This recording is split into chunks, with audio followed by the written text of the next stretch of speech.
Ah! Oh, fudge. That's broken. Fiddle-dee-dee. That will require a tetanus shot. I'm not going to swear, but I am going to kick this doghouse down! The Simpsons. Hello and welcome to the Simpsons Countdown, the podcast where we go back to the beginning and watch all of The Simpsons, tracing the creative evolution of the series and counting down to find the exact moment in which it began its downhill journey into irrelevance. I'm Erix Antoine. This week I'm here with Petrus, my good friend who is a Bolivian writer and musician. We will be discussing Bart the Lover, which originally aired on February 13th, 1992, just in time for Valentine's Day, of course. In this episode, Bart gets a month's detention after breaking the class fish tank with a yo-yo. To get even with Mrs. Krabappel, he responds to her personal ad pretending to be a man named Woodrow, and she actually falls for it. The episode was written by John Vitti and directed by Carlos Baeza, and Petrus and I are about to get into it. Stick around.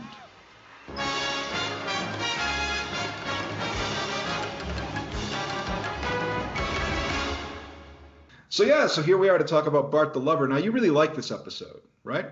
I love season 3. I think seasons 1 and 2 are great, but it only keeps getting better. And seasons 3, 4, and 5 are just magnificent. And I really love this episode.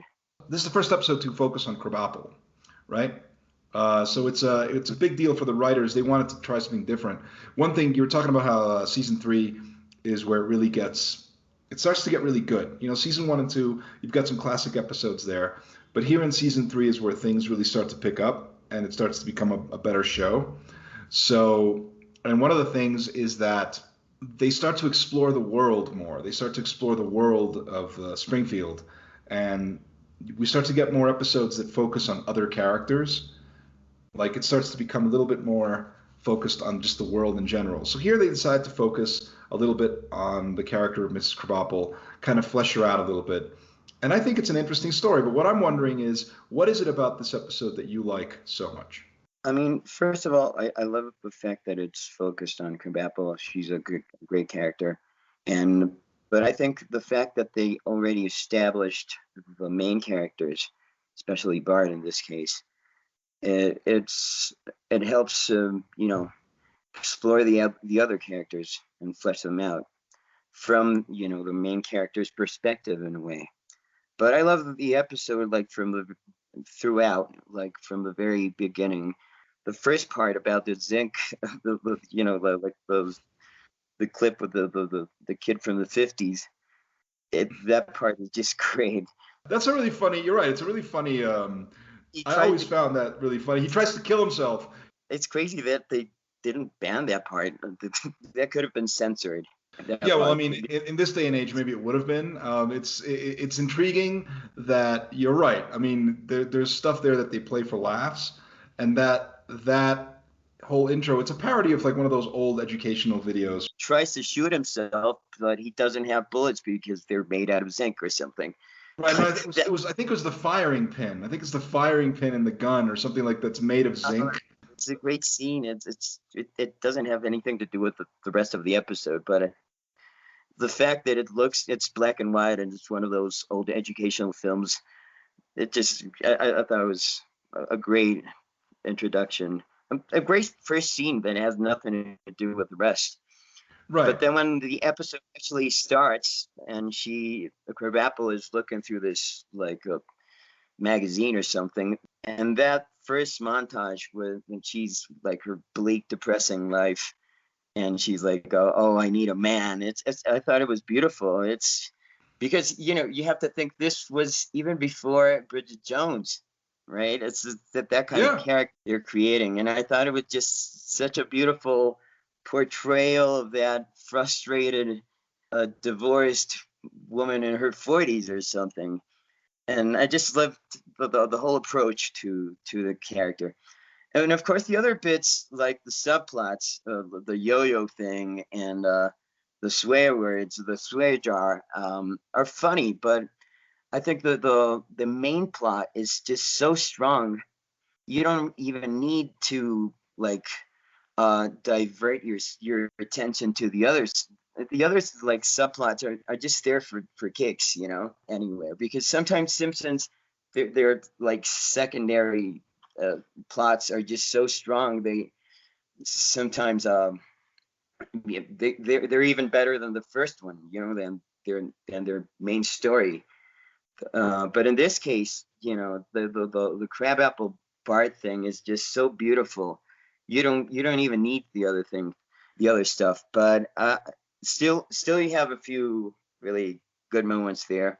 There's this other gag. The kids are playing with the yo-yos, and one of the tricks Bart does is called plucking the pickle. That's reference to masturbation. Well, it is. Yeah, I mean, I'm going like the Bart's big yo-yo trick, the one that gets him in trouble, where he ends up breaking the fish tank, right? He goes like, it's a little something I call plucking the pickle, and I'm saying like I know what that means, and I knew what that meant in 1992. You know, like it's so I'm surprised that they got away with it. Like I'm surprised they got away with that.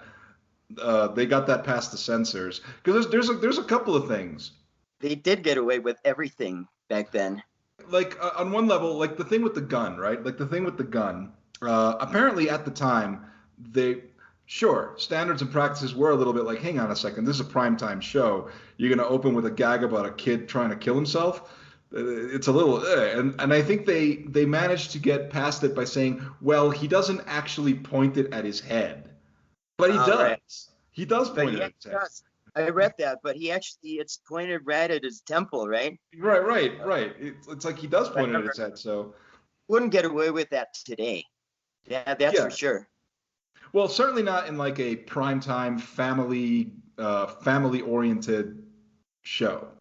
This wasn't aimed at kids, but it was a primetime show aimed at a family audience to a certain level. So it's the sort of thing where you can tell that they were pushing the envelope. Now, they would not go there probably, like if they were doing one today. But yeah, what you're saying about like the way that it's got a bunch of subplots and it's got the main story, which is about, you know, the main plot, which focuses on Krabappel and the whole thing with Bart and the personal ads and all of that.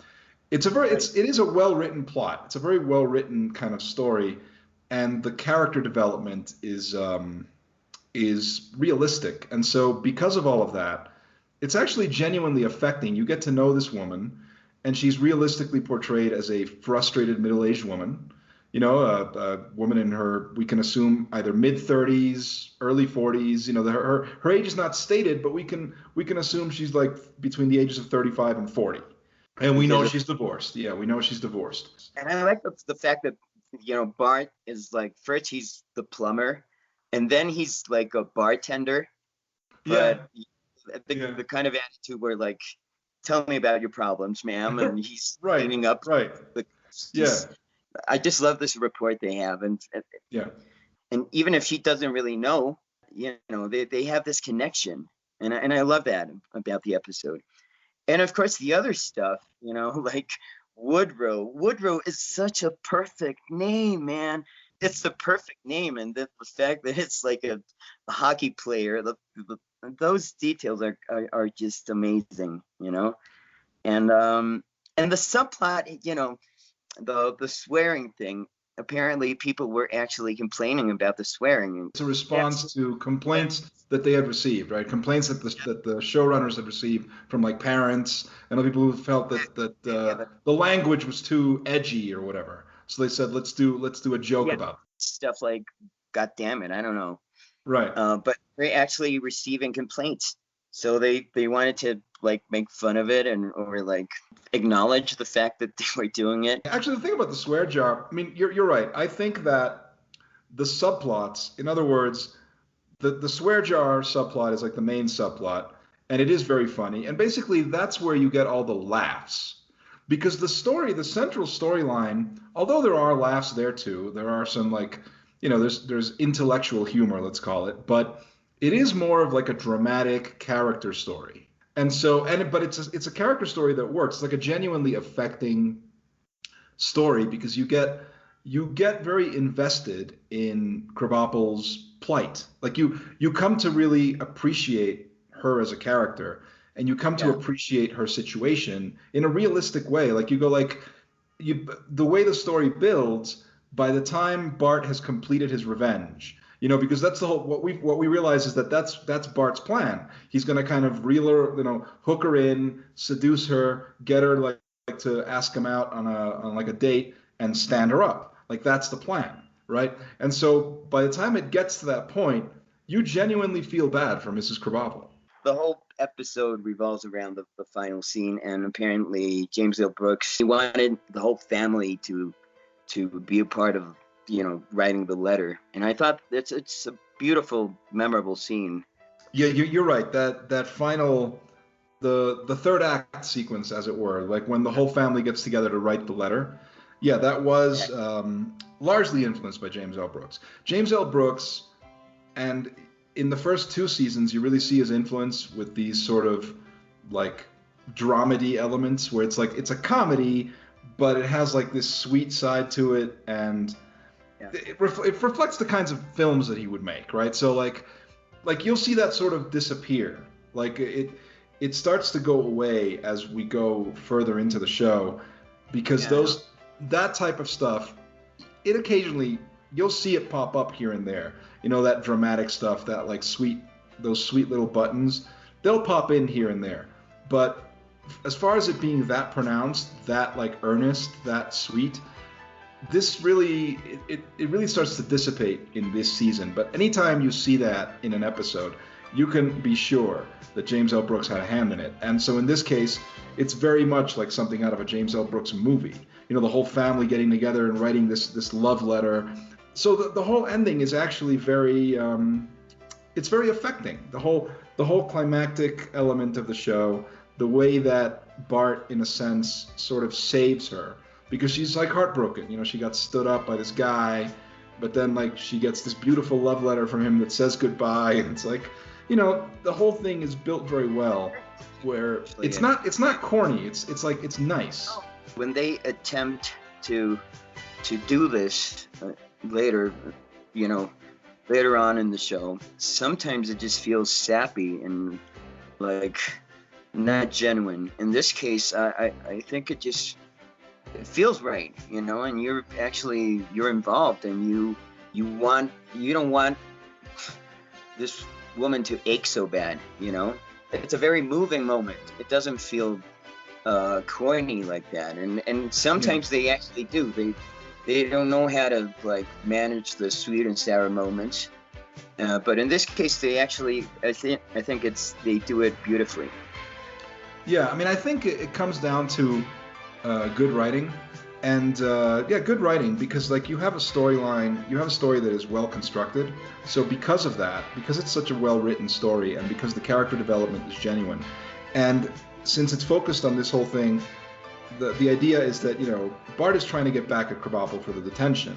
But as that's happening, he actually is developing a relationship with her at the same time. Not a romantic relationship, obviously, but like just a relationship as a friend.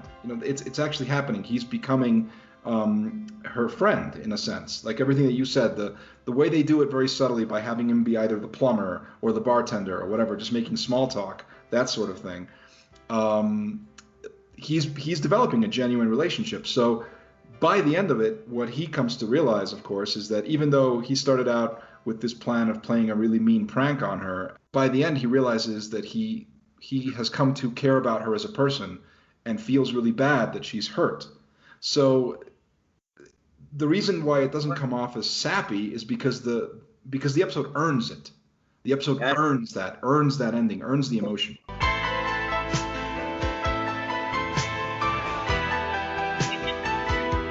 Apparently the yo-yo thing is apparently it's a real thing, like that they would do in schools in the US. And I went to school in the US, and that I never had that experience. I never had a yo-yo company come to school and demonstrate yo-yos. Did you ever have anything like that? No, I mean, but yeah, it was like the 90s, right? Maybe in the 70s. But it does feel, even for 92, it does feel like anachronistic in a way, right? Well, it feels a little bit anachronistic, but I can speak to, from a Bolivian point of view, I do remember, okay, that around 91, I guess. Yeah, it would have been, or 90. This would have been 90 or 91. There was a campaign. I was here on vacation. And at that time, I do remember that there was this Coca-Cola thing where, you had to collect bottle caps and you could trade them in for yo-yos. And the yo-yos had like, Coca-Cola logos, Sprite, Fanta, Coca-Cola, whatever. It was a yo-yo collection. And this is like 91, okay? Because I'm pretty sure it's around the time of this episode. And that's here in Bolivia. Now, I don't know that they went to schools and demonstrated them. But I know that like my cousin was collecting them, So there was like this yo-yo craze going on at that time. So maybe they took a page from, maybe that same thing was happening in other parts, but maybe in elementary schools. I don't know, but it just seems weird to me. I don't recall being into yo-yos as a kid. Maybe they did demonstrations, but not exactly with yo-yos. It was more like, I don't know, rollerblades or something like that. Yeah, I mean, I'm trying to remember, because there were things like that, the groups would come to the school and demonstrate stuff for the school. I remember stuff like that, but I never remember like it being a yo-yo thing like that. That's not something, but apparently, yeah, companies did do that. But you're right, it was probably like in the 70s.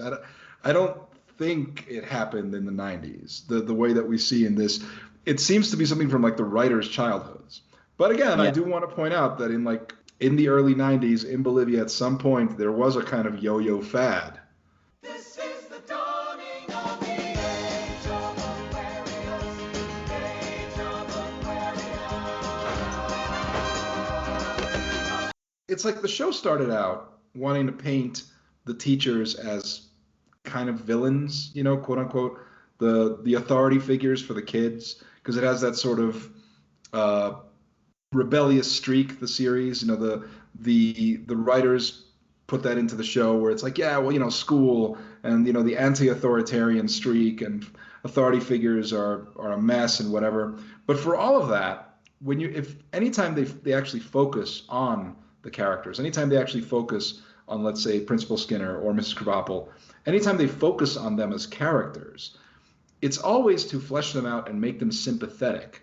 And I've always found that to be very interesting. Like for all the rebelliousness that supposedly they would have, and like the whole anti-authoritarian and against school, they were probably the rebellious kids when they were in school. So this is reflected in the way that they write the school situation. They never really, the teachers themselves are portrayed in a sympathetic way. They're portrayed as cogs in a greater machine kind of thing. I think that's good. I think that's an interesting element. I think it's easier to just make Krabappel a villain, But when you make her this fully rounded, sympathetic character, it really brings a lot of dimension to the show.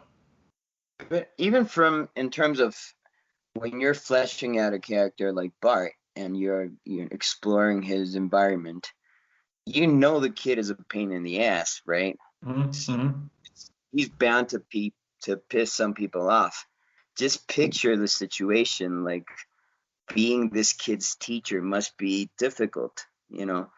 And it's a human point of view. It had nothing to do with authority. It's, Lisa is a great student and she's a good person and you root for her and you want her to, and she's a vegetarian and she plays the sax, but she's a good student. So that authority thing doesn't always, it applies mostly to Bart, but even so, you have to ask yourself, is this kid really, would I be patient with this kid if I was his teacher? I wouldn't, Yeah. Well, that's actually that's actually a very good point, because obviously when this show first came out, I was a kid myself. I was already like a teenager basically, or preteen. So I was older than Bart, but I was a kid. But my point is, you're right. It's different to see it from the perspective of a kid, right? Who has that point of view of authority and of the adult figures, right? And who maybe is in Bart's shoes. It's a little bit different when you watch the episode now, and now I'm like Mrs. Krabappel's age, let's say, right?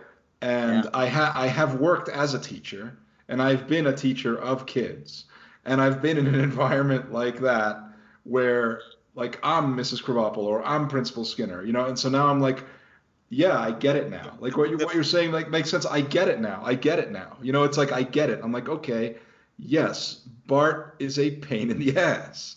He's not a bad person, but he's a pain in the ass as a kid. He's a handful. You got to deal with him. And when you're a teacher yourself, you've been there even in terms of, oh God, I'm just gonna play these kids a clip from the 50s.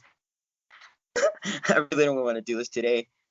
Yeah, no, I can sympathize with that too, because it's like anyone who will have worked as a teacher at any point knows that you're sort of praying for that moment. That moment where like, oh, today we're just gonna watch a fucking movie. That's all we're gonna do today. And now when you see the episode years later, you can actually see both sides yourself, right?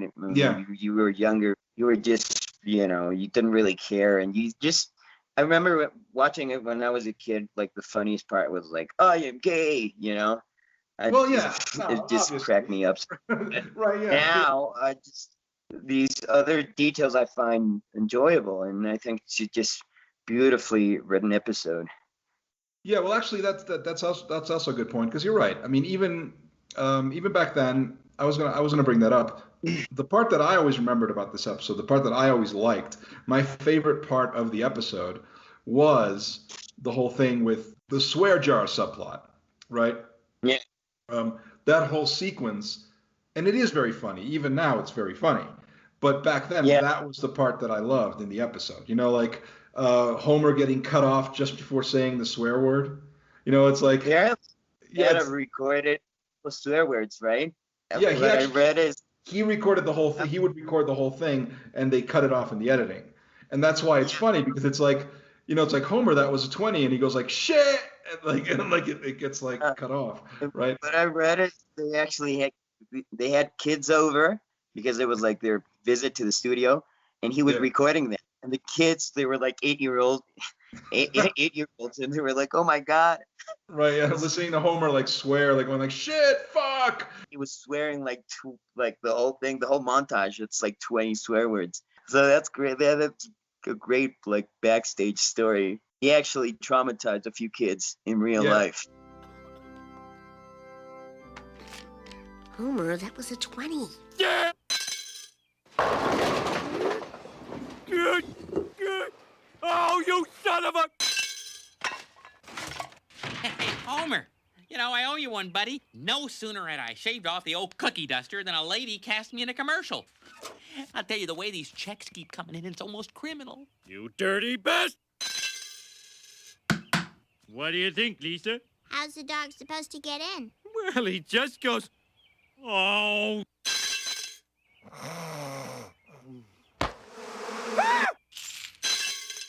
And I still think it's very funny. I love the way that's built. I love how in the end, because of the therapy of the swear jar, it's actually worked. So that by the time, like, after some time has passed and he's been doing this like on a daily basis, it gets to the point where like he breaks his finger and he goes like, oh, fudge. And like he steps on a nail. And I love that shot of like his foot, like the way it goes like through, like it goes through his foot like butter. It just goes like I've always loved the animation like of the foot stepping on the nail, and the nail goes straight through the foot, and it's like so like quick and easy and soft.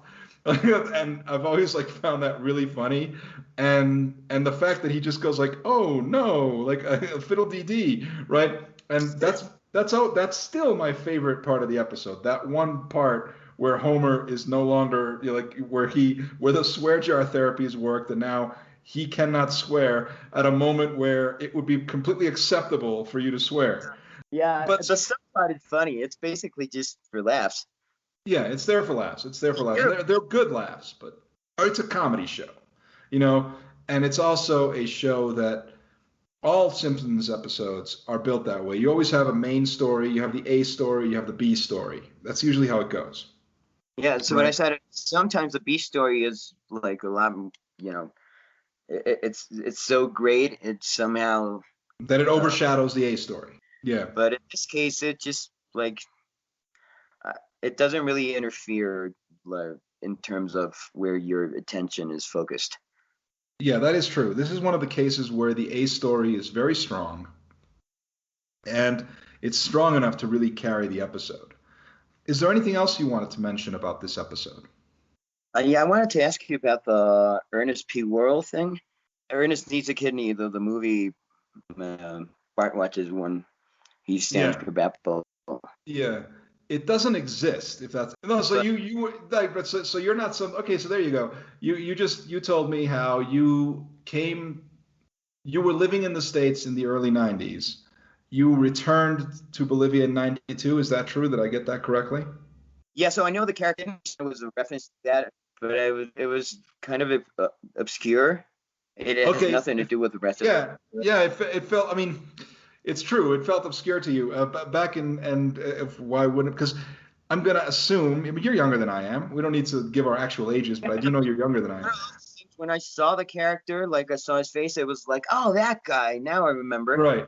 Yeah. Now it seems really obscure. Yeah, well, it's yeah, you're tough because that's the thing. In 1992, a reference to Ernest in 1992 would not have been obscure. Yeah, of course. He was a present. He was a presence on TV because of the TV commercials. That's how he started out, right? And then of course he had a series of films. And Yeah. I'd like to take this opportunity, since he came up in the conversation, to officially say that I appreciated Ernest. I wouldn't call myself a fan. Okay, I wouldn't call myself a fan, and I would even say that I don't believe in guilty pleasures, but if I had a guilty pleasure, it would be Ernest movies. In the sense that like Ernest Goes to Jail is a genuinely funny movie. I would say sit down and watch Ernest Goes to Jail, and that is a genuinely very funny movie. Ernest Saves Christmas is also a genuinely funny and sweet movie. Ernest Saves Christmas. Those two, I would say, are genuinely funny movies. I have a very funny memory about Ernest Goes to Camp, and so I need to set this up. So back in late 80s, early 90s, when I was living in New York, there was this thing that I would always do. Like I would rent movies that I wanted to watch, and they would usually be horror movies. Okay. And I would rent these movies, I'd take them home, and I would watch them like early in the morning. Usually on weekends, if I was home, like I'd get up before anybody got up. I'd go out to the living room, and this is like I'm talking before the sun was even out. That's why like it was cool for me. Let's say 4:30 in the morning, 5 in the morning. I'd go to the living room, I'd pop in the VHS, I'd turn on like the sound system, put on headphones so that I wouldn't disturb anyone, right? And sit there and watch the movie, right? And so it was cool if it was like a horror movie or like a science fiction movie or something like that, because like in the dark, at 5 in the morning, there was something kind of like dangerous about it and creepy. And as a kid, I used to like that. Most of the time it was horror movies or action movies or whatever. And sometimes it was just some dumb movie that I'd rented and I wanted to watch and nobody else wanted to watch. Now, like my dad was, of course, aware of this. He knew I was doing this. He didn't mind. It wasn't a problem because I didn't disturb anybody. Like I said, it was with headphones and it's all fine. And so I remember, I had rented a movie. I'd rented a couple of movies, and I think, and one of the movies was Ernest Goes to Camp, which is the first Ernest movie, right? And so we're sitting there. It's dinner time. We're like, all right, let's watch the movie. I'm there with my dad, my dad and his girlfriend, and we're sitting down in the living room. We're getting ready to watch the movie. Pop in Ernest Goes to Camp, and it starts. We get about 10 minutes in, and my dad turns to me and goes, Eric, I think this is a morning movie. He like presses stop on the VHS and like just pulls it out and like puts something else on or whatever. Like my dad couldn't make it 10 minutes into that movie. He's like, yeah, I think you're going to be watching this one tomorrow at 5 in the morning, my friend. Like this is not going to happen. We're not doing this. So like that was that's always been my memory of Ernest. Yeah. But it is like a like a 90s reference, like Gordie Howe, right?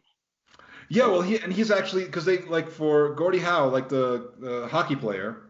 Yeah. They wanted to use like an NFL. They wanted to use Johnny Unitas, but they couldn't get the rights to use the NFL, and they couldn't get the rights to use his likeness. So at the last minute, they said, "All right, let's put somebody else on," and they went with him. Yeah, they convinced his wife. That's right. They convinced his wife. Like, all right, fine, whatever. And so it's just funny. Like they acknowledge that. Like nobody knows who Gordie Howe is now, right? Yeah. No, I'm sure that nobody, and I'm not even sure. Like hockey is a fairly popular sport, but it's not. I think it makes sense that they use hockey and they use a hockey player because it makes sense that Mrs. Krabappel would not recognize him. Like if they'd used like a major, let's say basketball or football or even baseball star, right? And that had been who Bart picks, it would be a little bit more unbelievable because you go like, this is a huge, she must recognize, even if she doesn't watch football or, Right. baseball, she would know him from TV or, she would be aware of his face. How like street smart Bart can be. Yeah, sure. Because like it's in a sense he goes like, yeah, she's not gonna know who this is, and so she like right, and there you go. So like that makes sense. Although if you think about it, I mean, he cuts the picture out of a magazine or like what is that he cuts the picture out of? Just like figurines or something like that. It seems like like either a card thing or like a magazine that's showing like player stats. Collectible thing with figurines. No, like the stickers with the players and one of those. It could be a collectible card, like cards, like baseball cards or hockey cards or whatever. It probably is that, but that's the part now that's a plot hole because like he cuts this out of like an album or a magazine or something, and he just puts that there. Wouldn't she realize that it's cut out of a magazine when she sees the picture? Maybe it's one of those sports magazines where it's like good quality paper. I get, but what like the back of it, like I don't like. I guess it's a plot hole, but it's not something that we can really. Yeah, I mean, we're splitting hairs. Like it's a silly thing to complain about. Me was she would know his handwriting, right? She's his teacher. That's right. He handwrites these letters, doesn't he? And like, and they're not. At no point does she ever go like. She would know it's her student, right? Let's for argument's sake, let's say she doesn't recognize Bart's handwriting. Okay, fine. But although she's seen it frequently enough that she should be able to see something familiar there. But even if she doesn't recognize it specifically as Bart, I'm sure she can still realize that this looks like the handwriting of a child. I think that's a wasted opportunity. I think it's a wasted opportunity for a joke though, where it could have been like. Where Miss Krabappel could have been commenting, "Oh yeah, he's great. He writes these amazing things, and he's very handsome. But God, his handwriting is awful. He writes like a kid. like that. That would have been a funny joke. I'm surprised they didn't actually go there. Part of her was in denial, I think, because she would have known like the picture was cut out from a magazine and like it was a kid's handwriting and who's called Woodrow. I mean. She just really wanted to believe that was going to happen, Yeah, I think that's also a good point, that she so desperately needs this and wants to believe this, even though like everything about it just seems like too good to be true. And there are signs everywhere that there's something fishy about this. Even so, she surrenders to it. She surrenders to the reality of it and just accepts it. Dearest Edna, I must leave you. Why? I cannot say. Where? You cannot know. How I will get there? I haven't decided yet. But one thing I can tell you. Any time I hear the wind blow, it will whisper the name Edna. Oh. So that's it for this week's installment of the Simpsons Countdown. Thank you for joining us. If you enjoyed this, consider showing your support. It's really very simple. You give us a like, you give us a favorable rating. This podcast is available on Apple, Spotify, Anchor FM, and other podcasting platforms. You just have to add a little brief review if possible, and that might actually help boost the podcast's profile. And if it isn't too much trouble, please do share this with all your friends on social media. You can follow the Erix Antoine Network on Facebook or subscribe to it on YouTube. You can also follow me on Twitter at ErixAntoineNet, and feel free to find me and follow me on Letterboxd, where I frequently post film reviews that you may or may not agree with. That is up to you. I'm Erix Antoine. I'll be back next week to talk about Homer at the Bat, a truly classic episode about the big company softball game and how Burns recruits actual star players and the 9 misfortunes and Pitt the Elder versus Lord Palmerston and all that great stuff. So I hope you'll join us for that. In the meantime, stay safe out there, get vaccinated as soon as you can, and I'll see you soon.